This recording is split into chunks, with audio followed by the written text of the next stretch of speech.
নমস্কার বন্ধুরা, কেমন আছেন সবাই? চলে এলাম আজকে আবারও একটা ভিডিও নিয়ে। আজকে কাজটা একটু কম আছে বাড়িতে, মানে কনস্ট্রাকশনের কাজটা বন্ধ আছে, যার জন্যে সকালেই ভিডিওটা করছি। এখন 10টা মতো বাজে। তো আজকে একটু ভালো বৃষ্টি হচ্ছে, ভাবলাম ডিম নিয়েছি 4 পিস, তো দিয়ে আজকে লাল লাল ঝাল ঝাল করে কষা কষা ডিমের কারি করবো।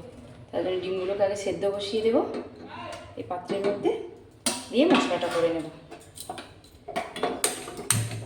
ডিম সেদ্ধর সময় অবশ্যই একটু লবণ, ঠান্ডা জলে লবণ দিয়ে দেবেন, তাহলে ডিমটা ফেটে মানে শেপটা খারাপ হয়ে যাবে না।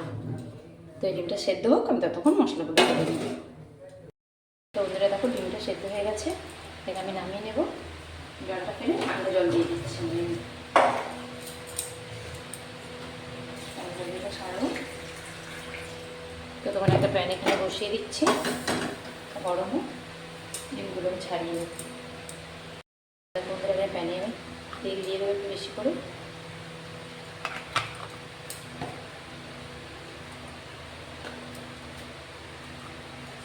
লবণ, হলুদ বেশি করে দিয়ে দিলাম। ডিমগুলোতে মধ্যে হালকা করে চিড়া করে দেবো, যাতে ওগুলোর মধ্যে ভালো করে তেল মশলা থাকে। তো ওই ডিমগুলো একটু ভেজে নেবো নুন হলুদ দিয়ে।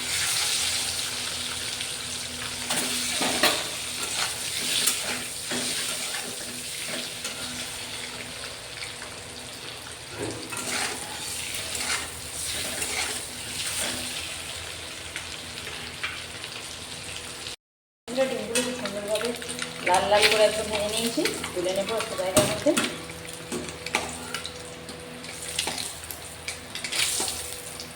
এবার এই তেলের মধ্যে দিয়ে দেবো কুচি করে রাখা পেঁয়াজ, আর একটু লবণ দিয়ে দেবো, যাতে পেঁয়াজটা তাড়াতাড়ি ভাজা হয়।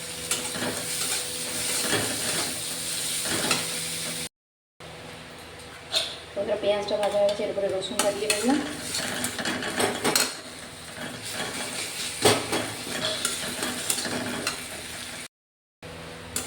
রসুনটা হয়ে গেছে, এবার পেস্ট করে রাখা টমেটোটা আমি দিয়ে দেবো এর মধ্যে।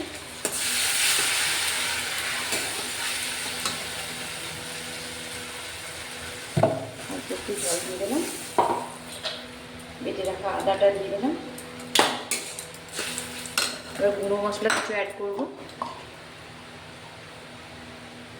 এটা ঝাল আর লাল মেশানো আছে একসাথে। ধনে পাউডার,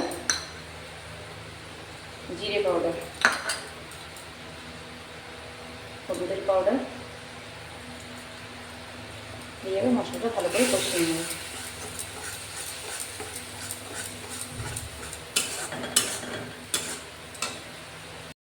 তো বন্ধুরা দেখো, এই মশলাটা ভালোভাবে তেল ছেড়ে গেছে, একদম সুন্দর হয়ে কষিয়ে নিয়েছি। এবার এর উপর থেকে শেষের দিকে কাজু বাদাম কয়েকটা দিয়ে পেস্ট করে নিয়েছি, ওটা দিয়ে দিলাম। এটাতে টেস্টটা অনেকখানি ভালো হয়ে যাবে। ডিম কষা তো আমরা প্রায়ই খাই, বাঙালি মানে ভাতের সাথে একটু মাছ বা ডিম আমরা এগুলো খেয়েই থাকি, আর এটা করি। তো সেই জায়গাতে এইভাবে করে দেখবেন একদিন ডিম কষাটা টেস্টটা একটু অন্যরকম হবে। পাত্রটা ধুয়ে একটু জল দিয়ে দিলাম। গ্রেভিটা রেডি। এবার আস্তে আস্তে ডিমগুলো আমি ওর মধ্যে সব দিয়ে দিলাম।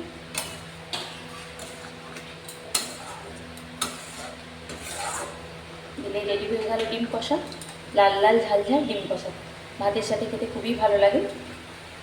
রুটির সাথে খেলে তখন কি একটু মিষ্টি মিষ্টি স্বাদে ডিম কোরমা বা ডিমের যে আরও অনেক রকম রেসিপি হয়, সেগুলো করতে ভালো লাগে।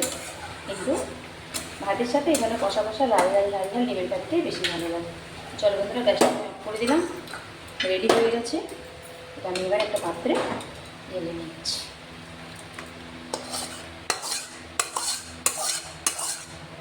তো দেখে বলো বন্ধুরা, ডিম কষাটা আমার কেমন হয়েছে। তো দেখো বন্ধুরা, ডিম কষাটা পুরোপুরি রেডি। লাল লাল ঝাল ঝাল ডিম কষা অবশ্যই বাড়িতে একবার বানিয়ে ফেলুন চট করে ভাতের সাথে, দারুণ লাগবে খেতে। চলো বন্ধুরা, আসি।